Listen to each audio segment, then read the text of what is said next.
May nag-comment, sabi niya, mas pangit pa yung sa inyo. Wala naman ako sinabing maganda, be. Kung may maganda man, ito yun.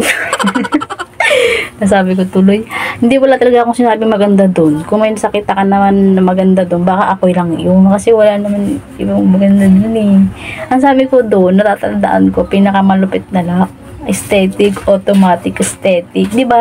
Wala akong sinabing pinakamagandang lock sa buong mundo. Wala. Wala akong maalala, be. Tingnan mo. Pinalitan ko na yung lock.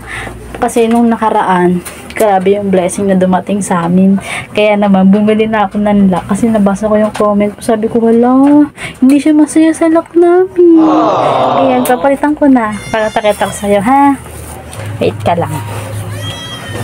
Ito na siya mga B. Actually, tinanggal ko na yung camera kasi lately, ang dami nagtatry pumasok. Ayan, papangit nila. Kaya hindi sila na-detect. Kaya nasira siya, nag-error. Kaya bumili ako ng bago. Ito na siya. Yan. Grabe to. Alam niyo ba kung saan ko nabili to? Sa Italy.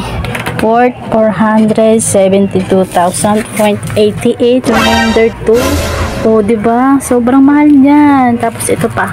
Tapos tinagdagan ko pa nito kasi para sa mga mga bad elements na papasok dyan. Kasi minsan pinapasok talaga kami. Tapos, yan, tatakpan na lang ganyan. Yan, o diba? Binili ko to sa Singapore. 272,000. Ito naman nabili ko sa Europe. Mura lang to. 1.5 million lang to. Sobrang solid kasi niya. Dito basta-basta matutulak ng kahit sino mo. Diba? Solid dyan.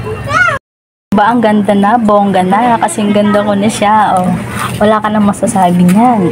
Kung gusto niyo man pasukin yung bahay namin, huwag na kayong magpakahirap. Pwede naman kayo dumaan dito. May password lang to na ang ganda ni Bibe. Tapos gisingin nyo na lang din kami kung sakaling gusto nyo. Ay, grabe naman, lango bastos.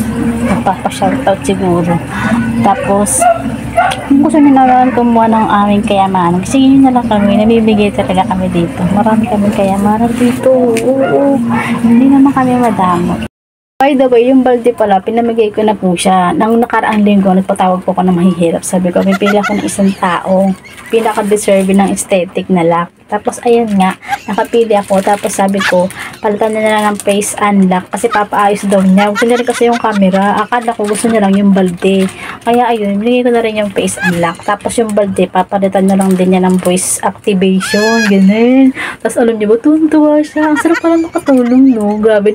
Ganito tumbling siya. Dapat kaya bibigyan ko siya ng gold medal eh. Kasi naumpog yung ulo niya. Kaya ayun, silver lang. Oy, charis-charis lang. Spread love and good vibes. So, bye!